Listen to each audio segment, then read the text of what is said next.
D'accord, bonjour à tous. Alors, mon nom est pris ici, Junior Lula. Principalement, je suis juriste, mais juriste entrepreneur, consultant auprès de plusieurs entreprises de la place, consultant juridique, responsable juridique chez Africell, le Société Initia, et je suis cofondateur aussi d'une plateforme numérique de services juridiques qui a le cadre en CD. Dans les domaines de l'édition et des droits d'auteur, on a des clients comme Majaku et d'autres artistes musiciens. Et c'est principalement ce qu'on fait dans le domaine de droits d'auteur, c'est que nous accompagnons les éditeurs et les musiciens à pouvoir retrouver leurs droits dans le domaine numérique. Alors, pourquoi principalement dans le domaine numérique? Parce que vous allez comprendre pourquoi les droits avec la gestion collective en RDC. Alors, avant de parler de gestion collective sur ce point, bien entendu, il est question de définir c'est que notre loi, législation locale, reconnaît en termes d'œuvres, d'auteurs et œuvres d'auteurs et des différents droits qui existent. Alors, les compositeurs aussi, je crois. Alors, l'un élément fondamental, c'est que nous avons une ordonnance loi. On appelle ordonnance loi parce que ça a été pris à l'époque du président Mobutu. Il avait la capacité de pouvoir prendre une loi à la place du Parlement. Et donc, ce texte n'est pas passé par le Parlement, ça date de 86. Il a pris cette ordonnance loi en faveur des auteurs et des artistes. Et la loi définit l'auteur comme une personne physique qui fait une création intellectuelle. Alors, dans le cadre de cette création, il faut nécessairement que, bien entendu, que son nom soit repris dans cette création. Et l'œuvre est définie, bien entendu, comme une création intellectuelle, peu importe sa destination, peu importe son genre. Et cette création, elle est principalement dans trois domaines: littéraire, artistique et scientifique.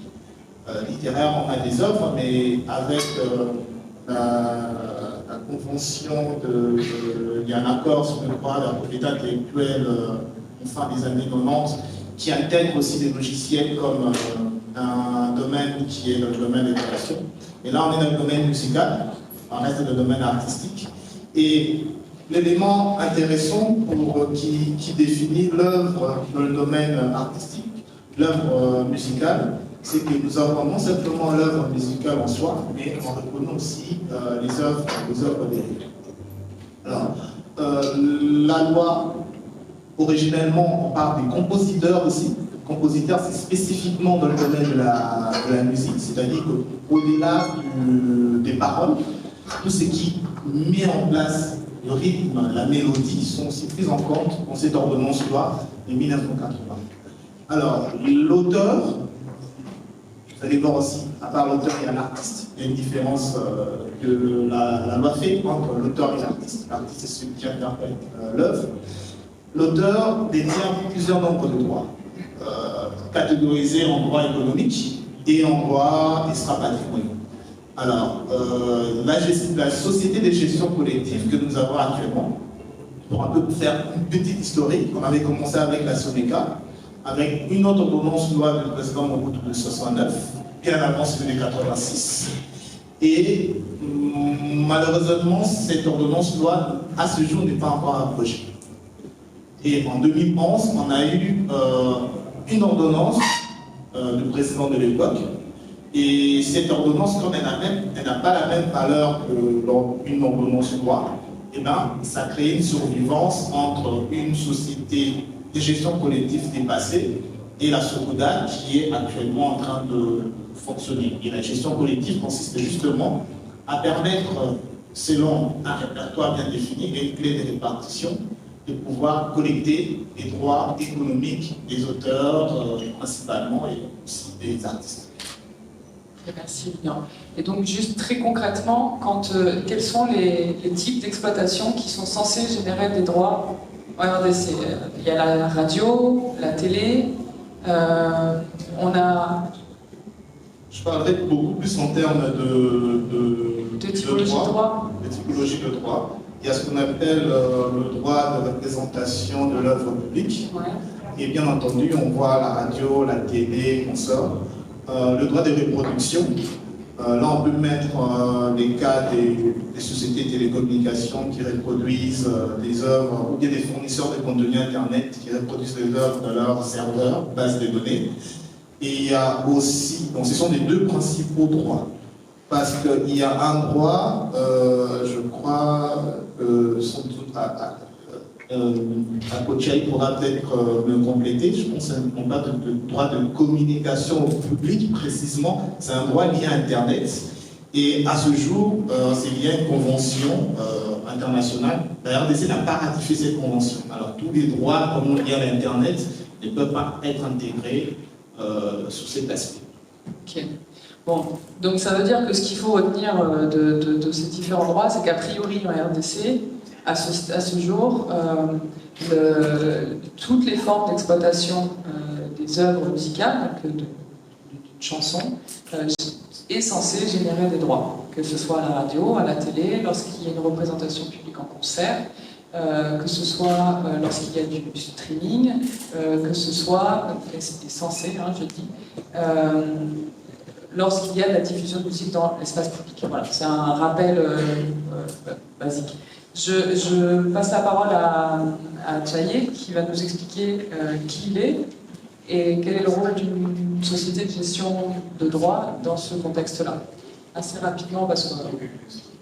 Oui, bonjour, je suis Ako Tchaye Ukio, vous pouvez m'appeler Tchaye, je suis béninois, je suis responsable de développement international pour l'Afrique à la SACEM. La SACEM, c'est la société leader dans la gestion collective musicale, donc elle regroupe des auteurs, des compositeurs et des éditeurs de musique. On m'a parlé beaucoup d'édition tout à l'heure, donc vous pourrez mieux saisir les contours de cette profession. Et en quoi consiste la gestion collective concrètement? C'est un prolongement en fait de ce qu'a dit un peu plus tôt Junior. Hein. Il s'agit pour nous de gérer les droits dits économiques ou patrimoniaux que nous confient les auteurs, les compositeurs.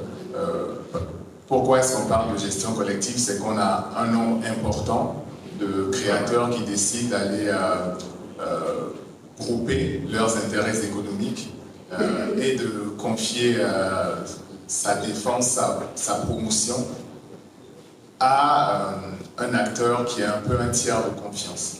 Parce que concrètement, évidemment, ce serait compliqué pour un créateur de s'occuper de récupérer ses droits quand ces chansons sont jouées en Australie, sont jouées dans le Kivu, sont jouées au Bénin, sont jouées au Japon simultanément. Donc c'est pour ça que de façon pratique, les sociétés de gestion collective ont vu le jour. Et pour compléter le propos de Junior, je dirais que quand on parle de droit de communication publique, c'est en fait toujours une manière de parler d'exécution publique. Donc finalement, les droits économiques que nous gérons sont de deux ordres. On a les droits d'exécution publique et puis on a tout ce qui est lié à la reproduction, donc qu'on appelle les droits de reproduction mécanique.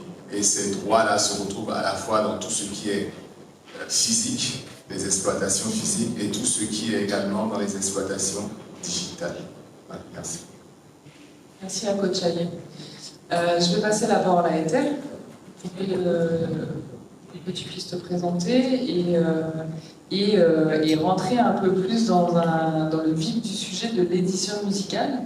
Essayer d'expliquer, c'est une tâche pas facile parce que c'est un métier qui, y compris dans les marchés très structurés, est souvent mal compris ou peu.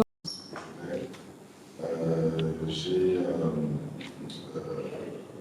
en gestion un catalogue de près de 600 œuvres à une société de gestion collective de la SACEM. Ici, j'ai évolué dans plusieurs domaines, la communication, dans l'événementiel. Nous, en tant qu'éditeurs, c'est vrai qu'on a un petit peu la face cachée de l'iceberg. Les gens ne comprennent pas très bien souvent quel est notre métier. Mais en vérité, nous sommes la porte d'entrée la plus facile à ouvrir pour un artiste, en développement, pour un auteur ou un compositeur. C'est très important de faire attention à la sémantique Parce que très souvent, chez nous, on confond tout. Et il y a bien une chose que je déteste ici, c'est quand on dit je suis artiste musicien, ça ne veut rien dire. Artiste comédien, ça ne veut rien dire. Vous êtes des artistes, un point après. Ensuite, soit vous êtes des compositeurs, soit vous êtes des auteurs, soit vous êtes des interprètes, soit vous êtes des copains. Voilà. Donc il faut, c'est très important, parce que la manière dont vous vous définissez, c'est de cette manière dont aussi vous allez être reconnu, compris, perçu par les autres. Donc si vous déjà, dès le départ, vous avez une mauvaise définition de qui vous êtes, de votre métier, vous ne pourrez pas vous vendre, vous ne pouvez pas vous faire connaître, vous ne pouvez pas être perçu de la manière dont vous avez envie d'être perçu. C'est pour ça que souvent quand je rencontre les artistes, j'essaie de comprendre où est-ce qu'ils se positionnent. On peut être un interprète, mais pas forcément un compositeur. J'ai cette capacité, j'ai ce don à interpréter, à chanter des chansons. Je n'ai pas ce talent pour pouvoir écrire des paroles. Je n'ai pas ce talent pour pouvoir composer de la musique. Ça, c'est très important. Ensuite, il y a les arrangeurs, tu vois. On peut, c'est très important la manière dont vous-même vous prenez conscience de qui vous êtes. Et ce que vous proposez. Alors, le métier d'éditeur, c'est lequel chez nous, par contre, c'est un métier qui est très important parce que la plupart des chansons que nous écoutons dans la musique congolaise, ce sont des chansons qui sont écrites par des tiers. Il y a ce qu'on appelle des ghostwriters. Ils écrivent, ils vendent leurs droits. Ils ne se rendent pas compte qu'en cédant une chanson, ils vendent leurs droits d'auteur. Donc il y a des espèces de forfaits qui sont négociés et ces droits sont vendus. Et très souvent, ce sont des chansons qui sont maintenant aujourd'hui. Le Congo, d'intervenants politiques, trust quand même au niveau des chartes et des hits à l'étranger. On se rend compte que près de 75% de la musique qui est consommée en France, c'est la musique urbaine, et que 80% de cette musique, les gens qui font cette musique sont des artistes d'origine congolaise. Et c'est un phénomène qui a permis de tirer sur l'avant des artistes dits locaux. Les Ferregola, les familles Bouba qui ont bénéficié justement de toute cette vague, justement, de la variété congolaise qui s'est démocratisée, et qui est passée par des artistes comme les Dajou, les Gims et autres. Mais souvent, ce sont des artistes qui, à la base, ont pris des œuvres, ont pris des compositions au pays d'auteurs-compositeurs qui leur ont cédé sans savoir que ces œuvres-là allaient pouvoir avoir une vie en dehors du territoire. Et quand ça arrive sur les territoires où les droits sont très bien gérés, on se rend compte que ça fait des streams, ça fait beaucoup de chiffres. Quoi. Et donc ça crée des problèmes, ça crée des discussions sur les réseaux sociaux. Et c'est là où justement, quand vous êtes auteur-compositeur, vous avez besoin d'avoir un éditeur. Parce que l'éditeur, c'est votre meilleur partenaire à ce moment-là. C'est lui qui va en amont vous aider à structurer votre business, d'accord? Donc, déjà, souvent, quand on est compositeur, on n'a pas de matériel, d'accord? L'éditeur, c'est celui qui prend le risque de se dire, je vais t'acheter une guitare, je vais t'acheter un ordinateur, je vais t'acheter des logiciels pour que tu puisses faire ton métier qui est celui de composer des musiques. Ce n'est pas un producteur qui va le faire, c'est un éditeur, parce qu'il mise sur le fait que tu as la capacité de pouvoir créer de la musique pour tout un chacun. Un artiste connu, un artiste en développement, c'est là-dessus qu'on mise. On mise sur le fait que tu as la capacité d'écrire des chansons, d'écrire des œuvres pour tout un chacun. Et aujourd'hui, comme il y a des passerelles culturelles, il y a des ponts entre notre pays d'origine et la diaspora, donc on n'est pas à l'abri qu'un titre qui a été composé ici par un auteur qui n'est pas forcément connu, parce qu'on retrouve à être un hit sur les plateformes de streaming. Et donc c'est là où nous, en tant qu'éditeur, on intervient déjà sur cet aspect artistique, sur cet aspect marketing, en investissant au départ sur les premiers besoins qui peuvent être émis par l'auteur ou le compositeur pour pouvoir faire son métier, parce que c'est un métier d'être auteur-compositeur. C'est ça qu'il faut comprendre. Et ensuite, on intervient aussi sur l'aspect juridique, sur la sécurisation des droits qui sont générés, qui sont créés au travers des œuvres de l'auteur. Et c'est là où maintenant on s'appuie sur les sociétés de gestion collective Alors, on va rentrer dans un nouveau débat, on se dit oui, mais est-ce qu'au niveau local, on a des sociétés, ça c'est un point de débat, mais dans le principe, on a des sociétés de gestion collective, on a la SACEM, il y a la SOCODA qui sont là pour récupérer le catalogue des œuvres que nous gérons, on leur confie, et à elles maintenant d'aller faire ce qu'on appelle la collecte. Auprès des radios, des télés, des brasseurs, des opérateurs de télévision, des autres. On va rapatrier cet argent-là et ensuite faire le dispatch entre l'éditeur, l'auteur et le compositeur. L'édition musicale, ça c'est la première chose, c'est de quand est-ce qu'il y a beaucoup d'éditeurs au Congo qui sont ces gens qui se mettent à l'édition musicale et après, j'aurais une autre question, donc je te laisse répondre à ça d'abord. Alors, je suis rentré dans l'édition musicale un petit peu par défaut, parce qu'au début, je voulais être comme tout le monde, je voulais être manager, je voulais être producteur, et il y avait un secteur d'activité qu'on m'a confié par mes connaissances en me disant, bon, on a monté un label, il y a déjà un responsable de la production, il y a déjà un responsable de gestion des carrières d'artistes, bon, il y a des éditions, bon, toi tu vas t'en occuper. Ça c'était à l'époque. Tu avais la première classe, donc c'était, je crois, en 2001 ou 2002. Donc j'ai pris ça un petit peu sans vraiment comprendre. Et au fur et à mesure, j'ai compris qu'en vérité, c'était la colonne vertébrale en réalité de tout notre business. Parce qu'aujourd'hui, quand on regarde avec le temps, sur tous les projets que nous avons eu à produire, que ce soit les premiers albums de Neymar, du Sol Musso, puis Camerati et autres, ce qui continue à vivre, ce sont des éditions. Ouais. Donc près de 17 ans plus tard, ce qui continue à générer réellement de l'argent, ce sont des éditions.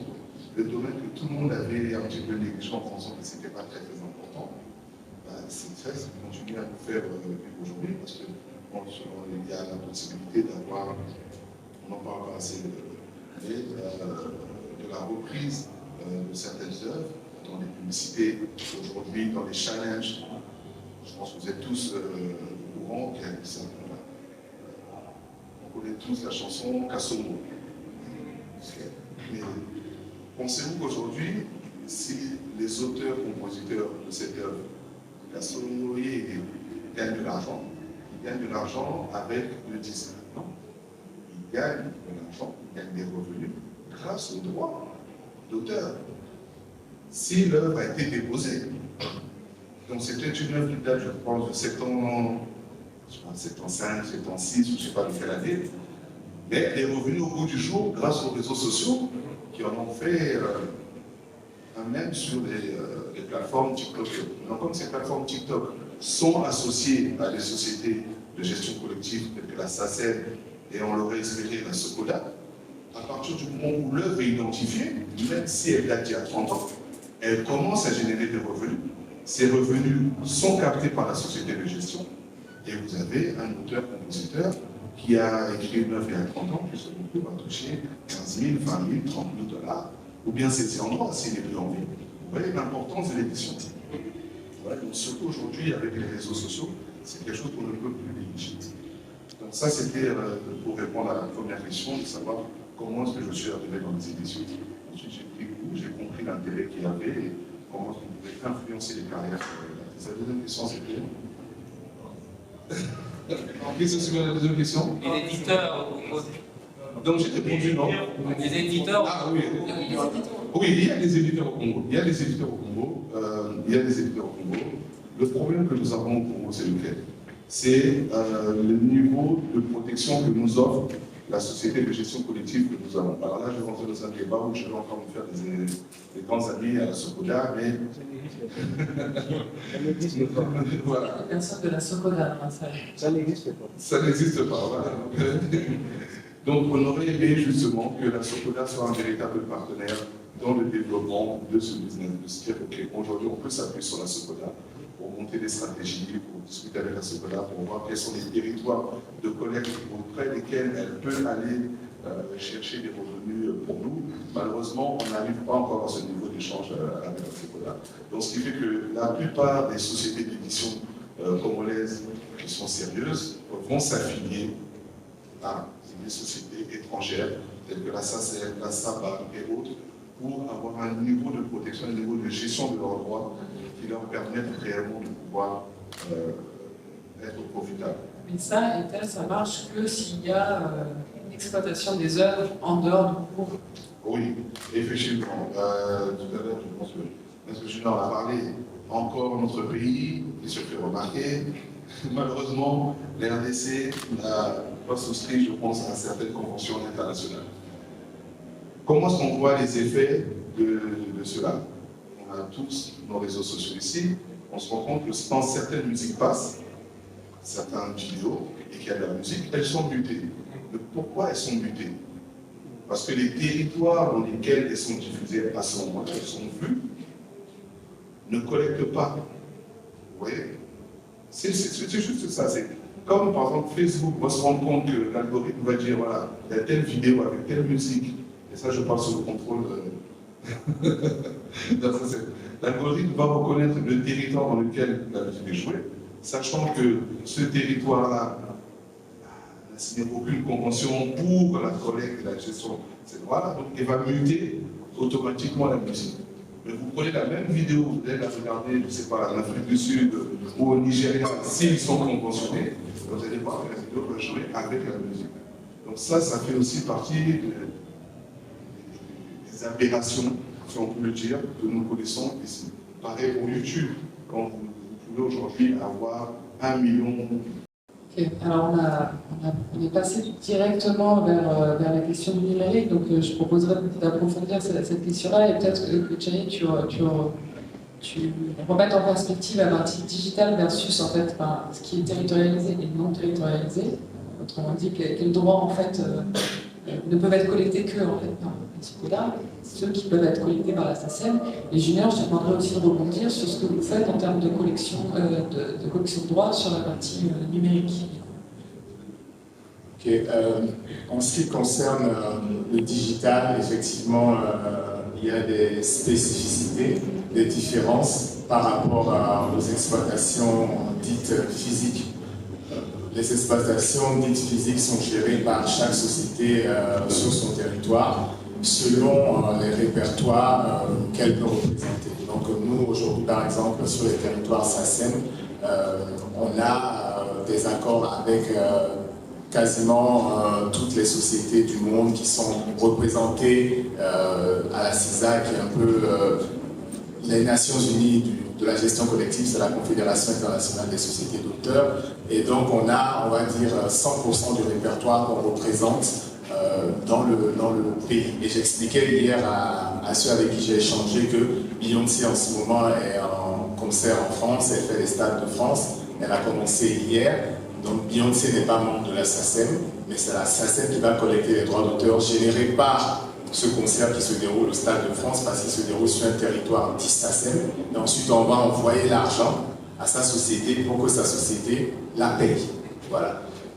Par contre, quand il s'agit du digital, la pratique qui s'est développée progressivement, c'est que les sociétés de droits d'auteur signent directement avec les plateformes par rapport à leur répertoire et pour l'empreinte territoriale des plateformes. Donc, quand on parle des GAFAM, que citait tout à l'heure mon collègue, il s'agit de plateformes qui sont dites multiterritoriales. Multiterritoriales parce que leur empreinte, leurs opérations débordent le cadre d'un seul pays. Donc, c'est des plateformes qui sont globales.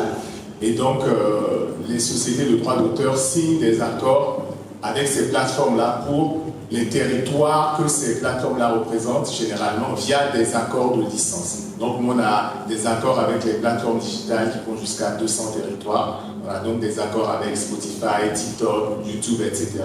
Et pour peu que ces plateformes-là aient décidé de monétiser des territoires, on va pouvoir collecter directement.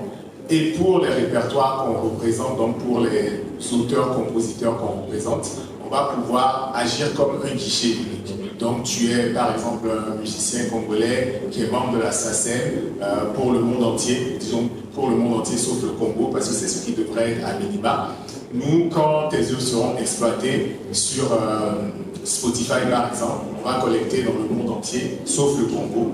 Donc on va facturer YouTube, Spotify pour les exploitations sur ces territoires, récupérer l'argent et te payer directement. Donc c'est comme ça que ça se passe aujourd'hui. Et le système a tellement été bien sophistiqué qu'aujourd'hui on a même des accords avec des éditeurs, des accords aussi avec d'autres sociétés de gestion collective qu'on représente dans le digital. Donc par exemple, pour parler d'éditeurs, c'est la SACEM qui s'occupe de récupérer les droits digitaux pour Universal Music Publishing, donc là, le deuxième plus gros éditeur au monde. On travaille aussi avec des sociétés. Donc par exemple, ASCAP, qui est une société américaine, qui est d'ailleurs la société de Beyoncé, c'est nous qui représentons son répertoire au niveau de l'Europe. On fait la même chose pour le répertoire de la société de droits d'auteur sud-coréenne. Et quand on sait l'importance de la K-pop aujourd'hui, c'est un vrai business. Je vais vous donner un exemple, que ce soit concret. Hein. Moi, j'aime vraiment qu'on soit factuel. Par exemple, je suis l'éditeur de l'œuvre IOP de Inosby. Je ne suis pas son producteur. On est tous d'accord. Ses producteurs sont connus. Mais je suis son éditeur avec la société Universal Music Publishing. D'accord. J'ai approché Inosby. Nous avons signé un contrat de préférence avec lui. D'accord. Donc, ce contrat de préférence, ça veut dire que je vais gérer ses droits de compos, ses droits d'auteur. Et il s'est avéré que pendant qu'on avait ce contrat, ça fait déjà 5 ans, je peux le contrat, il a composé cette œuvre-là. Ouais. Donc aujourd'hui, dans mon catalogue, dans son catalogue, dans le catalogue Universal, il y a 2 œuvres qui existent, qui s'appellent Yopé et Yopé Remix. Et il est rémunéré sur ça, sur base justement de l'entente que nous avons eue avec différents partenaires. Ouais. Donc il a son contrat de production, qui est une chose à part, laquelle nous ne montre pas, mais il a aussi son contrat d'édition qui lui a permis de déposer l'œuvre. C'est ce qui a permis justement aujourd'hui des artistes comme